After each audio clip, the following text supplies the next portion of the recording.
सभी का simplified physics channel में स्वागत है। अगर आपने अभी तक इस चैनल को सब्सक्राइब नहीं किया है तो कर लीजिए। आगे आपके कोर्स से रिलेटेड जो भी वीडियो अपलोड करेंगे तो उसकी जानकारी आपको तुरंत मिल जाएगी। जिस टॉपिक में हम जितना पढ़ाएंगे उसके नोट्स डिस्क्रिप्शन में दी गई पीडीएफ लिंक में मिल जाएंगे, वहां से आप नोट्स डाउनलोड कर सकते हैं। आज हम आपको पढ़ाएंगे वायो-सेवर्ट नियम या वायो-सेवर्ट लॉ। क्या होता है? किसी चालक में धारा प्रवाहित करने पर उसके आसपास चुंबकीय क्षेत्र स्थापित हो जाता है। वायो तथा सावर्ट ने धारावाही चालक के अल्पांश से उत्पन्न चुंबकीय क्षेत्र के मापन के लिए एक नियम दिया जिसे वायो-सेवर्ट नियम कहते हैं। क्या बोले? किसी चालक में धारा प्रवाहित करने पर उसके आसपास चुंबकीय क्षेत्र स्थापित हो जाता है। वायो तथा सावर्ट ने धारावाही चालक के अल्पांश से उत्पन्न चुंबकीय क्षेत्र के मापन के लिए एक नियम दिया जिसे वायो-सेवर्ट नियम कहते हैं। देखते हैं इसको। मान के चलेंगे, माना एक्स वाई एक चालक है जिसमें आई धारा प्रवाहित हो रही है। इस चालक के अति सूक्ष्म अवयव की लंबाई dl है। ठीक है, इस धारावाही अवयव को धारा अवयव भी कहते हैं। इस अवयव से r दूरी पर एक बिंदु P है। इस पर उत्पन्न चुंबकीय क्षेत्र का परिमाण क्या मान लेंगे?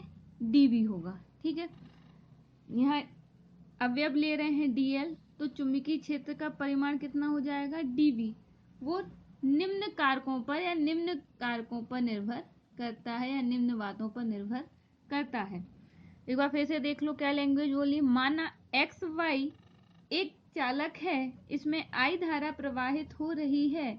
इस चालक के अति सूक्ष्म अवयव की लंबाई कितनी है? dl है तथा इस अवयव से स्मॉल r दूरी पर एक बिंदु P है। इस पर उत्पन्न चुंबकीय क्षेत्र का परिमाण क्या मान लिया? dv है। वो निम्न बातों पर निर्भर करता है। कौन कौन सी बातों पर निर्भर करता है? नंबर 1, जो अपना चुंबकीय क्षेत्र का परिमाण है चालक में प्रवाहित धारा I के अनुक्रमानुपाती होता है। चालक में प्रवाहित धारा I के अनुक्रमानुपाती होता है। तो कैसे लिख देंगे? अर्थात dv directly proportional to I। ठीक है, दूसरा पॉइंट है, जो अपना चुंबकीय क्षेत्र का परिमाण है धारा अवयव की लंबाई dl के अनुक्रमानुपाती होता है। सेकंड पॉइंट है, चुंबकीय क्षेत्र का परिमाण धारा अवयव की लंबाई dl के अनुक्रमानुपाती होता है। अर्थात dv is directly proportional to dl। Third point है, जो चुंबकीय क्षेत्र का परिमाण है वो साइन थीटा के अनुक्रमानुपाती होता है। क्या बोल रहे हैं? थर्ड पॉइंट, चुंबकीय क्षेत्र का परिमाण या dv काय के साइन थीटा के अनुक्रमानुपाती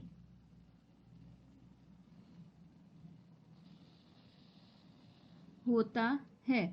ठीक है, जहाँ थीटा धारा अवयव ये है। ठीक है, ये धारा अवयव है और इस बिंदु P को मिलाने वाली रेखा के बीच का कोण होता है। क्या है? थीटा। धारा अवयव और बिंदु P को मिलाने वाली दोनों रेखाओं के बीच का कोण होता है। ठीक है, अर्थात dv is directly proportional sine theta. ठीक है, फोर्थ पॉइंट है अपना, जो चुंबकीय क्षेत्र का परिमाण धारा अवयव के से बिंदु P के बीच की दूरी के वर्ग के व्युत्क्रमानुपाती होता है। क्या है फोर्थ पॉइंट? धारा अवयव से बिंदु P के बीच की दूरी जो r है, दूरी r के वर्ग के व्युत्क्रमानुपाती होता है। ठीक है, तो क्या हो जाएगा, अर्थात dv inversely proportional r square. ठीक है, अब अपने 4 पॉइंट हो गए, 1 2 3 4।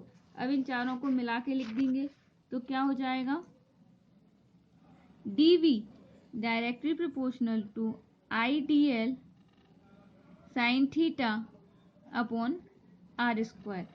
पता है जब प्रोपोर्शनल का साइन हटता है तो एक कांस्टेंट आता है, तो क्या आ जाएगा, dv बराबर k i dl sign theta upon r square. समीकरण नंबर 1, जहाँ k एक आनुपातिक नियतांक है। क्या है ये, आनुपातिक नियतांक है। ठीक है, तो k का मान क्या है अपने पास, k बराबर होता है μ0 अपॉन 4 पाई। इसका मात्रक होता है टेस्ला मीटर पर एम्पियर। क्या होता है, टेस्ला मीटर पर एम्पियर होता है। μ0 क्या है, जहां μ0 निर्वात की चुंबकशीलता है, μ0 निर्वात की चुंबकशीलता है। ठीक है, और μ0 का मान क्या होता है, ये होता है 4 पाई इंटू 10⁻⁻⁷ टेस्ला मीटर पर एम्पियर।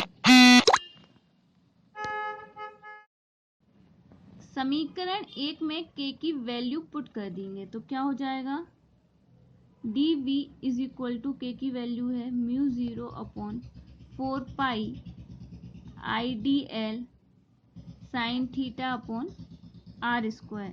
ठीक है, ये समीकरण नंबर 2 हो गया। अब μ0 की वैल्यू यहाँ से पुट कर देंगे समीकरण नंबर 2 में, तो क्या हो जाएगा, dv बराबर μ0 की वैल्यू क्या है, 4 पाई इंटू 10⁻⁻⁷ अपॉन में 4 pi idl sine theta upon r square.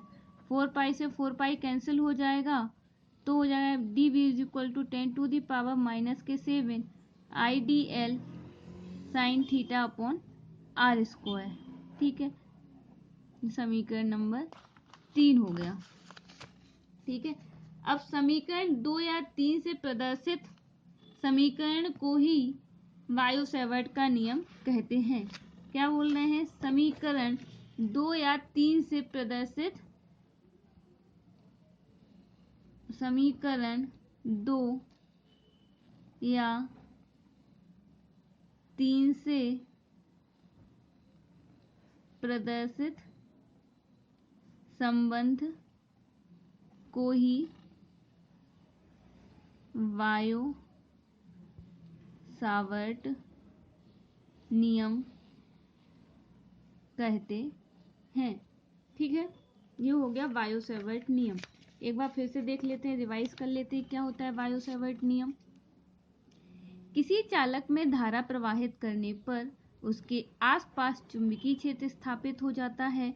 वायु तथा सावर्ट ने धारावाही चालक के अल्पांश से उत्पन्न चुंबकीय क्षेत्र के मापन के लिए एक नियम दिया, जिसे वायो सावर्ट नियम कहते हैं। अब इसमें लैंग्वेज देखेंगे। माना एक्स वाई एक चालक है जिसमें I धारा प्रवाहित हो रही है। इसके चालक के अति अल्प अल्पांश, ठीक है, तो ये अति अल्प अवयव जो है इसकी लंबाई कितना हो जाएगा, dl। ठीक है, इस धारावाही अवयव को धारा अवयव भी कहते हैं। इस अवयव से या इस अवयव के द्वारा किसी बिंदु P पर, r दूरी पर एक बिंदु P है, इस पर चुंबकीय क्षेत्र स्थापित हो जाता है, या चुंबकीय क्षेत्र के मापन के लिए मापन, चुंबकीय क्षेत्र के मापन का परिमाण क्या मान लिया यहाँ, ठीक है। तो चुंबकीय क्षेत्र का मापन जो है वो निम्न कारकों पर निर्भर करता है। नंबर 1 क्या है, चालक में प्रवाहित धारा I के अनुक्रमानुपाती होता है, अर्थात dV directly proportional to I। दूसरा है, धारा अवयव की लंबाई dl के अनुक्रमानुपाती होता है, तो dV directly proportional to dl। Third point है, जो चुंबकीय क्षेत्र का परिमाण है साइन थीटा के अनुक्रमानुपाती होता है, तो जो थीटा है वो धारा अवयव और धारा अवयव से बिंदु P को मिलाने वाली रेखा के बीच का कोण है, ठीक है। तो dV is directly proportional to क्या हो जाएगा, साइन थीटा। फोर्थ पॉइंट है, धारा अवयव से बिंदु P के बीच की दूरी आर्क के वर्ग के व्युत्क्रमानुपाती होता है, तो dV directly proportional dV inversely proportional R square. तो dV इन चारों को मिला के लिख देंगे, तो dV proportional IDL sine theta upon R square. ये प्रोपोर्शनल का साइन हटेगा तो एक कांस्टेंट आता है, तो dV is equal to K IDL sine theta upon R square, जहाँ K एक आनुपातिक नियतांक है, तो K बराबर क्या आ जाएगा, μ0 4 टेस्ला मीटर पर एम्पियर। μ0 क्या बोलते हैं, निर्वात की चुंबकशीलता बोलते हैं, ठीक है। तो μ0 को वैल्यू हो जाएगी 4 पाई इंटू 10⁻⁻7 टेस्ला मीटर पर एम्पियर, ठीक है।